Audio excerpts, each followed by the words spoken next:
तो अभी मियोसिस 1 में तुमको हम दिखाए कि एक सेल के अंदर, देखो दोनों सेल अब ऐसा ही करेगा, एक सेल, ये लो हम सेल दिखाते हैं, ये एक सेल है, और ऐसे कैसे दूसरा भी सेल बना होगा, बना होगा कि नहीं बना होगा, बना होगा। अब समझना, दोनों ही सेल के अंदर न्यूक्लियर मेम्ब्रेन भी बनकर तैयार था, अभी तो देखे तुम,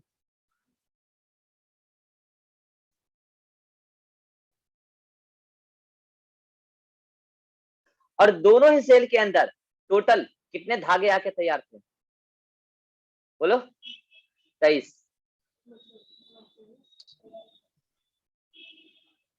और बताओ इस धागे के अंदर कितने डीएनए हैं, दो, दो डीएनए है। अभी एप्लीकेशन होके आया है, इस धागे के अंदर दो डीएनए है, ठीक है, धागे के अंदर दो डीएनए है। ये सब बातें कैलकुलेशन और भी अच्छे से समझ में आएगा तुमको, सेल बायो में न्यूमेरिकल वहीं पे बनेगा, ठीक है।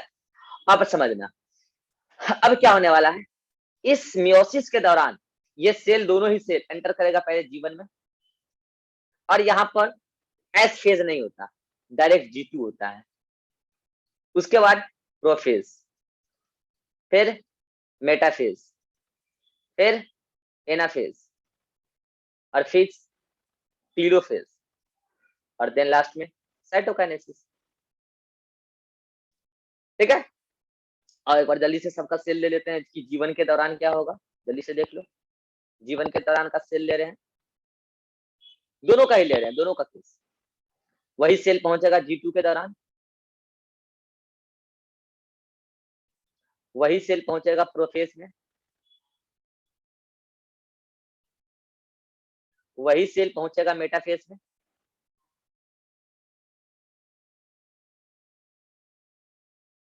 वही सेल पहुंचेगा एनाफेज में,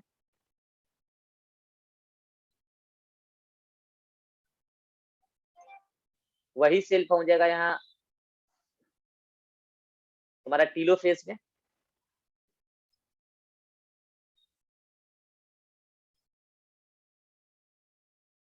और वही यहाँ पहुंच जाएगा साइटोकाइनेसिस।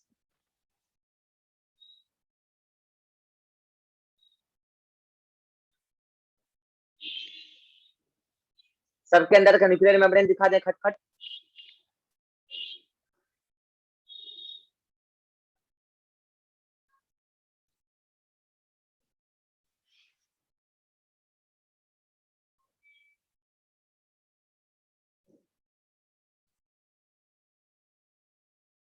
न्यूक्लियर मेम्ब्रेन दिखा रहे हैं सब में अभी, जहां गायब होना होगा वो हम गायब कर देंगे उस टाइम।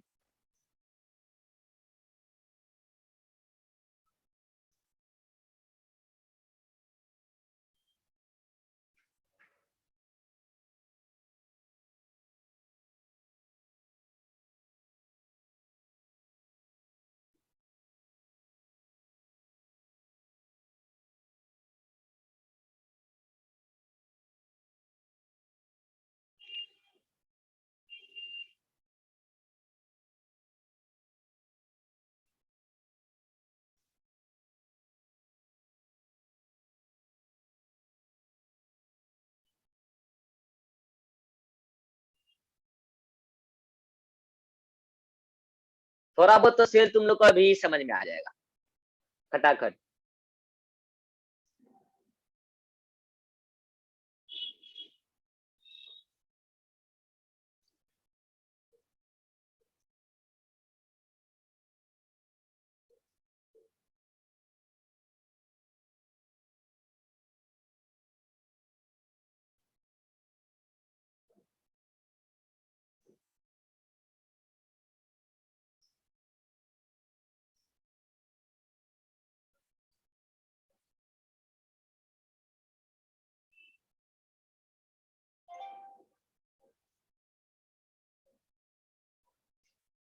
चलो अब देखते हैं किस दौरान क्या हुआ। सबका साइटोप्लाज्म न्यूक्लियोप्लाज्म बना दें फट से। ये अंदर में क्या है, इस मेम्ब्रेन के अंदर क्या है, ये न्यूक्लियोप्लाज्म है सबके अंदर।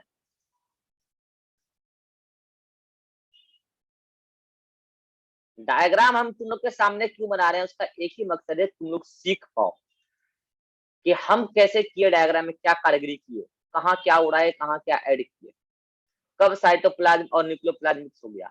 वैसे सेल का पूरा डायग्राम तुमको डिटेल में पढ़ा के दिखाएंगे, जब सेल डिवीजन पढ़ाएंगे, इतना डिटेल में तुमको कोई नहीं पढ़ाएगा नीट लेवल पर। लेकिन अभी क्या है कि उसका कुछ कॉन्सेप्ट काम आएगा, तभी तुमको sir chromosomal theory of inheritance समझ में आएगा। तो अब जेनेटिक्स जब स्टार्ट हो गया है तो हमको तो कॉन्सेप्ट लेके ही ना बढ़ना पड़ेगा, बिना समझाए तो आगे नहीं ना बढ़ सकते हैं। तो ऐसे समझा देंगे कि तुमको सेल में भी इजी लगेगा, फिर सेल डिवीजन बहुत सारी चीजें तुमको वहां पे समझ में आई हुई रहेगी पहले से। बाहर तो अंदर तो क्या होगा, सब जगह साइटोप्लाज्म, बाहर क्या है पूरा, सॉरी अंदर होगा न्यूक्लियोप्लाज्म, और बाहर क्या है पूरा साइटोप्लाज्म। सब जगह दिखाने का जरूरत नहीं है, टाइम पास हो जाएगा। ठीक है, चलो आओ अब हम अपने कॉन्सेप्ट को लेके आगे बढ़ते हैं। ये 2 डीएनए रखने वाला एक धागा था, जब ये जीवन में पहुंचा तो ये धागा ही था। ये देखो, दोनों सेल के अंदर कब हम कहानी लेके चलेंगे, धागा ही था। दोनों सेल के अंदर का कहानी हम यहीं पे लिखेंगे, मतलब वो कहानी इसके लिए भी होगा और इसके लिए भी होगा। बताओ यहाँ पे क्या है, 1 क्रोमेटिन 2 डीएनए है जी, 1 क्रोमेटिन 2 डीएनए। अब वही धागा पहुंचा G2 में, वही धागा G2 में पहुंचा है, देखना वही धागा G2 में पहुंचा है। तो यहाँ पे कोई न्यूक्लियस का मतलब कि डीएनए का रेप्लिकेशन नहीं हुआ है, ध्यान रहे, डीएनए का कोई रेप्लिकेशन नहीं हुआ है। तो वही धागा 1 क्रोमेटिन, एक पर्टिकुलर रेड वाले को लेकर चले, और 2 डीएनए, और यहाँ स्टार्ट हो गया क्या, डीएनए कंडेंसेशन, मतलब chromosomal packaging, DNA condensation, DNA condense होना स्टार्ट हुआ। प्रोफेज में आए, नतीजा ये दिखा कि देखो इस तरीके का शेप लेने लगा, फिर से बीच में जुड़ने लगा, यहाँ पे कोहेसिन प्रोटीन की मदद से जुड़ता है। तो अब यहाँ से हम उसको क्या बोलने लगेंगे, अभी क्रोमेटिन नहीं बोलेंगे, अभी भी इसको क्रोमेटिन ही बोलेंगे। 1 क्रोमेटिन, वो तो पैकेजिंग स्टार्ट हो गया ना, 1 क्रोमेटिन और 2 डीएनए, 2 डीएनए। अब देखो मेटाफेज, अच्छा इस दौरान क्या हुआ होगा, न्यूक्लियर मेम्ब्रेन क्या टूटना बस स्टार्ट हुई होगी, पूरा नहीं टूटेगी, अभी न्यूक्लियर मेम्ब्रेन टूटना स्टार्ट हुई है। और प्रोफेज आते ही, मेटाफेज आते ही क्या हुआ, न्यूक्लियर मेम्ब्रेन गायब हुई, और न्यूक्लियर मेम्ब्रेन जब गायब हुई तो फिर ये साइटोप्लाज्म और न्यूक्लियोप्लाज्म देखो मिक्स हो गया, ठीक है, और डीएनए का कंडेंसेशन कंप्लीट हो गया। ये रहा तुम्हारा डीएनए कंडेंसेशन कंप्लीट होने के बाद का सीन। और एक सेल के अंदर एक ही ऐसा क्रोमोसोम, एक सेल के अंदर एक ही क्रोमोसोम, अब इसको बोलोगे क्रोमोसोम, 1 क्रोमोसोम जिसमें कि 2 क्रोमेटिड है, और दोनों क्रोमेटिड में एक एक डीएनए, तो 2 डीएनए है। ये ऊपर नीचे दोनों के लिए ही एप्लीकेबल है। लो ये बात मैं दिखा देता हूँ, ये बातें जो अभी मैं कर रहा हूँ ये ऊपर नीचे दोनों के लिए ही एप्लीकेबल है, समझ में आ गया, ये ऊपर नीचे दोनों के लिए एप्लीकेबल है। ये पॉइंट जो ऊपर वाले सेल में चल रहा है, नीचे वाले सेल में भी वही बातें चल रही है, ठीक है। चलो सर, हाँ, यहाँ से प्रोफेज में एक क्रोमेटिड में 2 डीएनए था ना। प्रोफेज में कहा, मियोसिस 2 में, हाँ, हाँ और मेटाफेज में 2 क्रोमेटिड है तो 4 डीएनए होगा ना। अरे नहीं यार, एक क्रोमेटिड में एक ही डीएनए है ना, लोग दिखा देते हैं डीएनए। यहाँ पे देखो, यहाँ पे 2 डीएनए था, 2 डीएनए था, लो इसी में 2 डीएनए दिखा रहे हैं, 2 डीएनए था। हाँ, अब वो दोनों डीएनए क्या हुआ, अपना अलग अलग सेपरेट होकर एक एक क्रोमेटिड बनाने चल गया कंडेंसेशन के दौरान, ओ हाँ, और ठीक है। अब एक क्रोमेटिड के अंदर एक डीएनए दिख रहा है। साउंड बंद करो, एक क्रोमेटिड के अंदर एक डीएनए दिख रहा है, तो टोटल 2 क्रोमेटिड और 2 डीएनए। एनाफेज के दौरान पहुंचे, अभी भी न्यूक्लियर मेम्ब्रेन गायब है, और अभी भी साइटोप्लाज्म और न्यूक्लियोप्लाज्म मिक्स है, देख लो। और हुआ क्या, इस दौरान जब मेटाफेज में पहुंचे होंगे, अच्छा सेम सीन नीचे भी चल रहा है, नीचे नहीं बना रहे, सेम चीज नीचे भी चल रहा है, सेम सेम सब कुछ सेम। जब मेटाफेज में पहुंचे तो ऐसे के ऐसे जैसा लाल वाला है, हर कलर का 23 धागा अपने आप को इस तरीके में तैयार करके रखा होगा। और तैयार करने के बाद जब सब ऐसा तैयार हो जाएगा, कंडेंसेशन, यहाँ पे कंडेंसेशन कंप्लीट तो लिख देते हैं। कंडेंसेशन कंडेंसेशन यहाँ तक चला, कंडेंसेशन कंप्लीट हो गया। यहाँ पे कंडेंसेशन कंप्लीट। ऐसा कैसे जैसा लाल वाला बना है, हर धागा ऐसा बना होगा, मतलब जिस कलर का 23 टोटल ऐसा क्रोमोसोम बनकर तैयार हुआ होगा। और अब 23 क्या करेगा देखो, 23 क्या करेगा देखो, जैसा लाल वाला है वो अपने आप को इस पर्टिकुलर एकदम सेंटर पे जाकर इस तरीके से अपने आप को अरेंज कर लेगा। और ऐसे कैसे एक नहीं, सारे के सारे। और यहाँ पर भी वही चीज होगा, न्यूक्लियर मेम्ब्रेन का सेम चीज नीचे भी हो रहा है, हम नहीं दिखा रहे, ठीक है। अब देखो क्या हुआ होगा, अब यहाँ पर जब होगा तो यहाँ पे क्या होगा सुनना, यहाँ पे इधर से एक धागा लगा होगा, इधर से एक धागा लगा होगा। एक सिंगल क्रोमोसोम में 2 क्रोमेटिड जो है, एक क्रोमेटिड को ये धागा इधर खींचने की कोशिश कर रहा होगा, उसी क्रोमोसोम को के दूसरे क्रोमेटिड को ये धागा इधर खींचने की कोशिश कर रहा होगा। ये काम एनाफेज के दौरान चल रहा है, हम यहीं पे दिखा रहे हैं, ये अरेंज हो गया। और एनाफेज में होने के बाद नतीजा क्या होगा कि ये धागा इधर पहुंच गया, एक क्रोमेटिड, और एक क्रोमेटिड इधर पहुंच गया। जैसा इस क्रोमोसोम का हुआ है ना, 23 क्रोमोसोम का ऐसा ही हुआ होगा। सुन लो। अब बताओ इस दौरान यह एक क्रोमेटिड था कि नहीं था, यह एक क्रोमेटिड था कि नहीं था। एनाफेज के दौरान, एनाफेज 2 इस दौरान से क्रोमेटिड को ही क्रोमोसोम बोलने लगते हैं। क्या बोले, क्रोमेटिड को ही क्रोमोसोम बोलने लगते हैं। तो बताओ यहाँ पे एक सेल के अंदर अब 2 क्रोमोसोम बोलोगे, अगर स्टार्टिंग में एक लेके चले हम, 2 क्रोमोसोम और ईच क्रोमोसोम एक क्रोमेटिड था, 2 क्रोमोसोम बस बोलो, ये एक क्रोमोसोम, ये एक क्रोमोसोम। और दोनों क्रोमोसोम यानी कि एक सेल के अंदर 2 क्रोमोसोम लेकिन अलग अलग पोल पर है, तो डीएनए तो 2 ही है अभी भी। चलो अब समझना क्या होगा, वो अपने आप को डीकंडेंस करेगा, यहाँ से डीकंडेंसेशन स्टार्ट, और डीकंडेंस होने के बाद भाई न्यूक्लियर मेम्ब्रेन चारों ओर से आना स्टार्ट हुआ होगा। तो आना स्टार्ट हुआ होगा तो अभी आते हुए दिखाते हैं, ये लो अभी आते हुए दिखाते हैं। तो जैसे कि जैसे धागा इधर गया तो यहाँ भी गया होगा, ऐसे कैसे सेम चीज यहाँ पे भी चला होगा। हम बीच का स्टेप खा गए नीचे वाले का, क्योंकि जैसे ऊपर चला है सेम नीचे चला होगा, ठीक है। अब क्या हुआ, यहाँ पे भी अभी टीलोफेज के दौरान वही चल रहा है, दो क्रोमोसोम और 2 डीएनए। अब क्रोमोसोम नहीं, यहाँ क्रोमेटीन बोलोगे, यहाँ क्या बोलोगे, 2 क्रोमेटीन, 2 क्रोमेटीन, यहाँ पे भी 2 क्रोमेटीन। अब क्या होगा कि सेल करेगा खुद को divide, nuclear membrane well developed हो चुका है, अब सेल करेगा खुद को डिवाइड। ये देखो डिवाइड करना चाह रहा है साइटोकाइनेसिस के दौरान, और डिवाइड करने का नतीजा ये होगा सेपरेट हो गया। देखो ये देखो, एक सेल ये बना, एक सेल ये बना, एक सेल ये, एक सेल ये। और जो क्रोमोसोम इसके अंदर आया था वो यहाँ है, यहाँ है, यहाँ है, यहाँ है, यहाँ है, यहाँ है, यहाँ है। और अगर कुल मिलाकर तुम देखोगे तो यहाँ पर भी टोटल 23 क्रोमोसोम आया, मतलब 23 क्रोमेटीन आया, यूं बोलो। यहाँ पे भी 23 आया, यहाँ पे भी 23 आया, यहाँ पे भी 23 आया, आया ना। इस तरीके से होता है। देखो सेल डिवीजन का एक ओवरव्यू तुमको हम बताया, समझ में आया कि नहीं आया। हाँ सर। इरहान को समझ में आया। सर अभी जितना बताया है इतने से हमारा काम हो जाएगा। इसमें बहुत सारी बातें अभी और है, न्यूमेरिकल अप्रोच है, बहुत सारी चीजें हैं जो तुमको भी नहीं बताया है।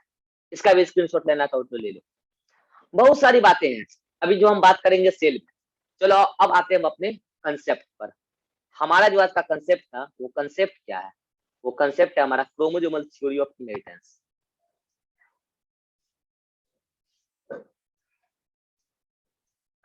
Chromosomal theory of inheritance, okay.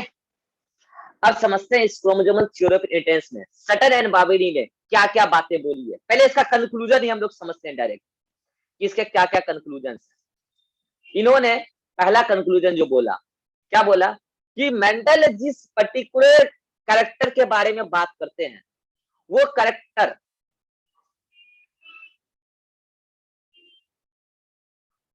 1 minute hold करो। इरहान अपने आप लीव करके अपने आप ज्वाइन भी कर लेता है, पागल वागल हो गया है क्या?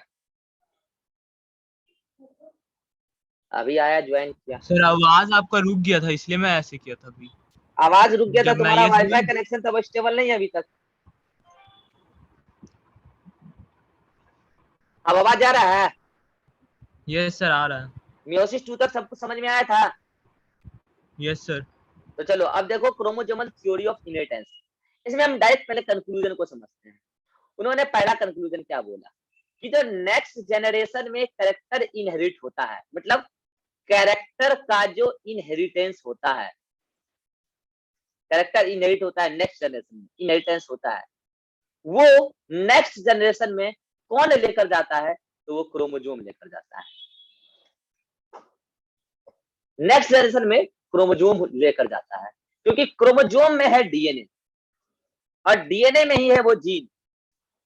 डीएनए में वो जीन जिस कैरेक्टर के इनहेरिटेंस की आप बात कर रहे हैं, तो जो कैरेक्टर जैसे हाइट है, पर्टिकुलर हाइट, तो जो हाइट आता है मदर सदर में, उसका कोई कॉम्बो आ जाएगा ऑफस्प्रिंग में, तो वो फिर डिपेंड करता है कौन सा फिनोमेना है, डोमिनेंस वगैरह क्या जो तुम पढ़े हो।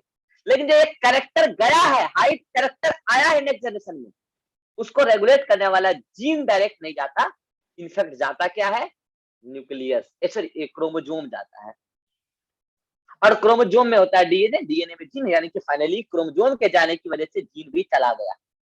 पहला कंक्लूजन तो ये बताया उन्होंने। दूसरा कंक्लूजन बताया जो क्रोमोसोम इनहेरिट होता है, मतलब क्रोमोसोम के इनहेरिटेंस की वजह से कैरेक्टर का इनहेरिटेंस होता है, यूं बोलो, मतलब जीन का इनहेरिटेंस होता है, यूं बोलो। तो वो क्रोमोसोम जो है, जो क्रोमोसोम कैरेक्टर को इनहेरिट कराता है, वो क्रोमोसोम सेल के अंदर न्यूक्लियस में पाया जाता है। सेल के अंदर न्यूक्लियस में पाया जाता है। तीसरा conclusion, most of the organ जो होते हैं वो डिप्लॉयड सेल रखते हैं, डिप्लॉयड सेल होते हैं। और डिप्लॉयड सेल के अंदर न्यूक्लियस में इस क्रोमोसोम का 2 कॉपी होता है। लेकिन जब गेमीट बनना होता है तो गेमीट हमेशा मियोसिस के थ्रू बनता है, इसीलिए मियोसिस का फिनोमेना भी तुमको समझाया। तो जब गेमीट बनना होता है तो ये न्यूक्लियस एक क्रोमोसोम एक अलग गेमीट को, दूसरा क्रोमोसोम एक अलग गेमीट को देगा, और वो इस कदर से देगा। और पता है एक्चुअल में गेमीट तो टोटल 4 बनता है मियोसिस से। अभी तुम देखे एक सेल से टोटल 4 सेल बना, बना कि नहीं बना? लेकिन वो फिर बीच में रेप्लिकेशन वाला बात आता है, एस फेज के दौरान जो बताए। तो एक पर्टिकुलर टाइप का क्रोमोसोम 2 पर्टिकुलर टाइप के सेल में चला जाएगा, मतलब इन दोनों के अंदर जो क्रोमोसोम है वो सेम रहेगा, इन दोनों के अंदर जो है वो सेम रहेगा, मतलब इन दोनों का सेम से, इन दोनों का सेम सेम, इन दोनों का थोड़ा डिफरेंट डिफरेंट। कैसे अभी हम देखेंगे।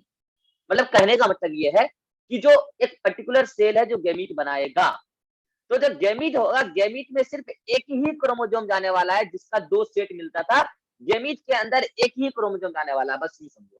ये है कंक्लूजन तीसरा। बोलो क्लियर है? हाँ यस सर। सर। तो अगर ऐसा है कि एक क्रोमोसोम ही जाएगा गेमीट में, तो अगर उस सेल के अंदर किसी पर्टिकुलर कैरेक्टर को, जैसे हाइट की हम बात करते हैं, उसका 2 अलील है, एक कैपिटल टी और एक स्मॉल टी, मान लो हेटेरोजाइगस कंडीशन ले लेते हैं, तब तो एक गेमीट के अंदर एक ही टाइप का न जाएगा जी। बोलो। और इसके अंदर कैपिटल टी आया तो इसके अंदर सेम टाइप का 2 गेमीट बना होगा, तो बताओ टोटल 2 टाइप के गेमीट बने कि नहीं बने? समझ में आ रहा? काउच ये क्रोमोसोमल, ये एक क्रोमोसोमल थ्योरी ऑफ इनहेरिटेंस से बता रहे हैं बात। वहां हम लोग डायरेक्ट क्रॉस करा लेते थे। इनफैक्ट वो तुम इससे 2 गेमीट कैसे बनाते थे? तो कारण भैया ये है कि जो क्रोमोसोम है ना, क्रोमोसोम एक ही जाता है एक गेमीट के अंदर, और उसमें जो जीन है, वो जितने सारे जीन, सिर्फ हाइट के लेके हम क्यों करें, वो सारे के एक एक अलील ही गए होंगे एक पर्टिकुलर गेमीट के अंदर। समझ में आयो? ये chromosomal yes theory sir. Of inheritance का कंक्लूजन है। बोलो समझ में आयो कि नहीं आयो? हाँ सर आ गया। यस सर आ रहा अब देखो, अब हम डायरेक्ट नोट्स को लाके कुछ डायग्राम को रिप्रेजेंट करके एक्सप्लेन करेंगे। फिर अभी क्लास चलेगा, अभी क्लास लगभग तुम्हारा 1:30 बज रहा है, लगभग 2 सवा 2 तक क्लास चलेगा। हम पहले बोल दिए थे ये बात, क्योंकि हम बीच में ये नहीं छोड़ सकते हैं, बीच में छोड़ेंगे कचरा हो जाएगा, ठीक है। क्लास चलेगा अभी। हाँ, तो chromosomal theory of intensity conclusion तुमको समझा दिया। अब हम नोट से डायरेक्ट कुछ डायग्राम तुमको रिप्रेजेंट करेंगे, फिर एनसीईआरटी का डायग्राम से रिप्रेजेंट करेंगे, और फिर तुमको हम एक अच्छे बुक पाथफाइंडर के बुक के डायग्राम को रिप्रेजेंट करके बताएंगे, और फिर पाथफाइंडर से कुछ थ्योरी को चुराकर बोलेंगे तुमको लिख लेना है वहां से, कल नेक्स्ट क्लास में आने से पहले।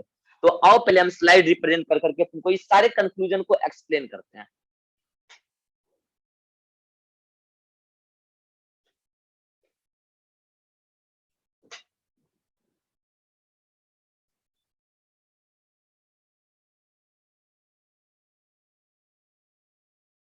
चलो देखो, दिख रहा है?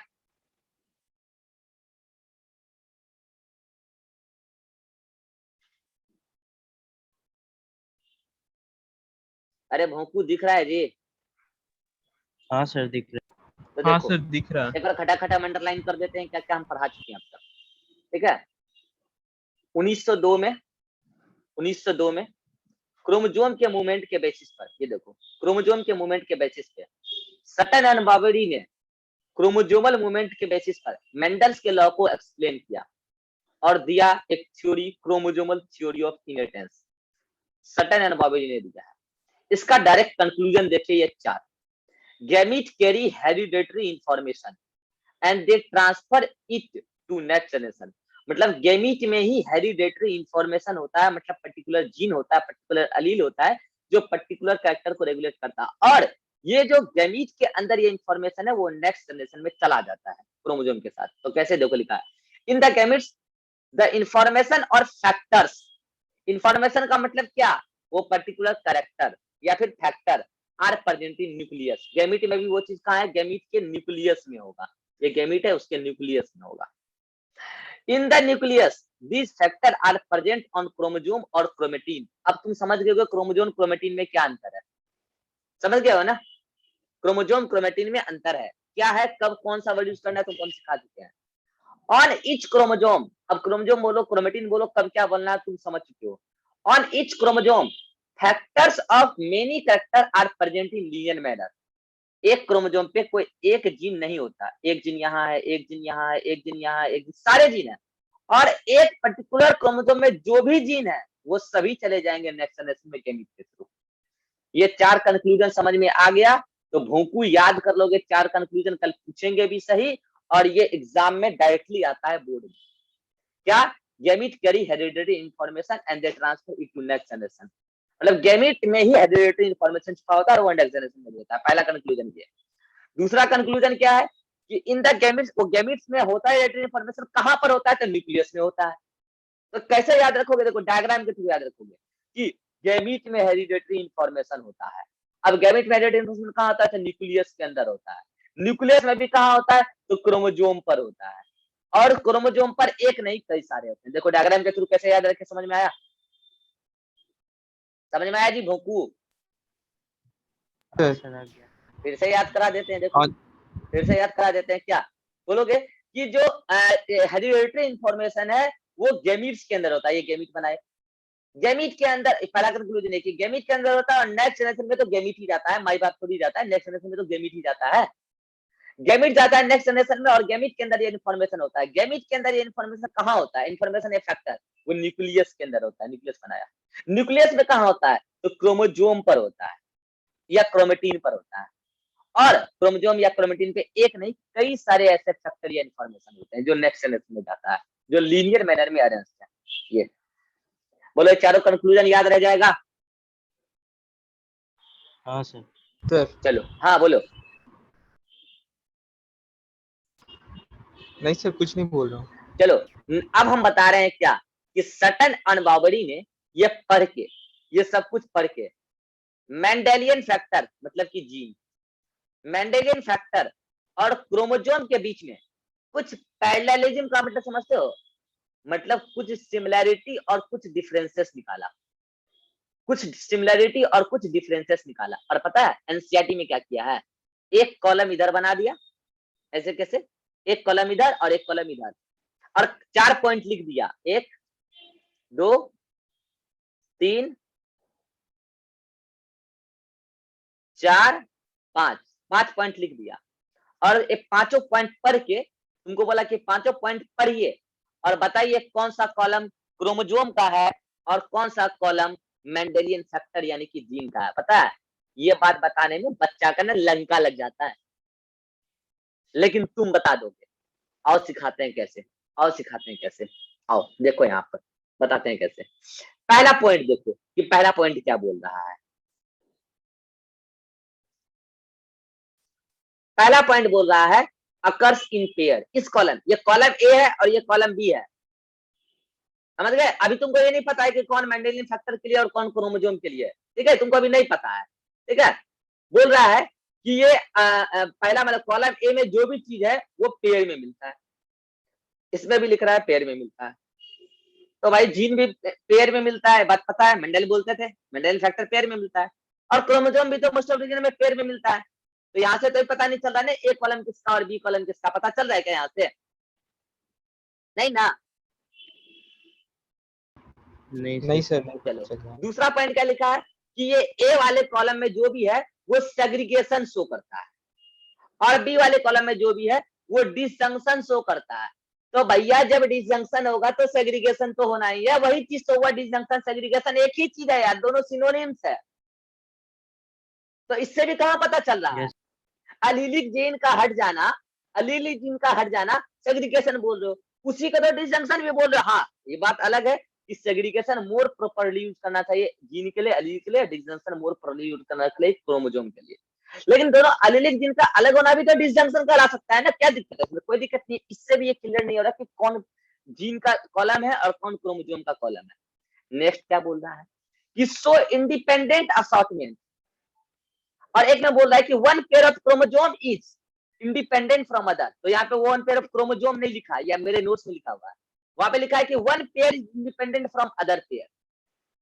तो भैया एक पेयर क्रोमोसोम को दूसरे पेयर क्रोमोसोम के अलग होने से कोई मतलब नहीं होता, ये अपने मैनर में अलग हो रहा है, ये अपने मैनर में अलग हो रहा है। तो भैया ये बात तो जीन में भी एप्लीकेबल है कि वन पेयर एलिलिक जीन जिस पर्टिकुलर क्रोमोसोम पर एप्लीकेबल है, उसको दूसरे पेयर एलिलिक जीन से कोई मतलब नहीं है कि वो कैसे अलग हो रहा है। तो इससे भी कहां पता चल रहा है कि कौन जीन का है और कौन क्रोमोसोम। तो क्रोमोसोम हम नोट्स में लिखे हैं ना, एनसीईआरटी में नहीं लिखा हुआ है। नेक्स्ट पॉइंट देखो, segregate at the time of gamete formation. That, एक मिनट रुक जाओ, हम 3 पॉइंट ले चुके हैं और 3 पॉइंट से हमको ये पता नहीं चल पाया कि कौन सा कॉलम ए का और कौन सा कॉलम बी का है। टाइम बचा हमारे पास 3 मिनट, तो बेटर ये होगा 3 मिनट नहीं 7 मिनट है, हो जाएगा 7 मिनट में, आ जाओ 7 मिनट में हो जाएगा, हो जाएगा। चलो समझाते हैं, ठीक है, तुम लोग को भी टाइम दिखता है क्या, रिमेनिंग टाइमिंग 7 मिनट है, हो जाएगा। चलो नेक्स्ट पॉइंट क्या है, segregate at the time of gamete formation, मतलब गेमीट फॉर्मेशन के समय सेग्रीगेट होना मतलब अलग हो जाते हैं। That only one of each pair is transmitted to a gamete. अरे भैया ये लाइन तो क्रोमोसोम के लिए भी एप्लीकेबल है, जीन के लिए भी एप्लीकेबल है कि वो जो पेयर है जब गेमीट फॉर्मेशन के दौरान अलग होंगे तो एक ही हो जाएगा एक गेमीट में।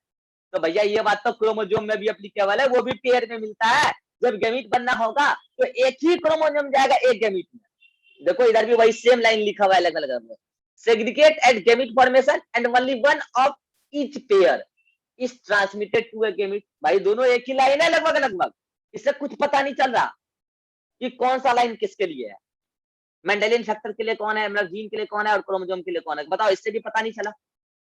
आते हैं 4th लाइन पे, और 4th लाइन से भी तुमको ऐसा लगेगा कि पता नहीं चला, लेकिन इसे पता चल जाएगा।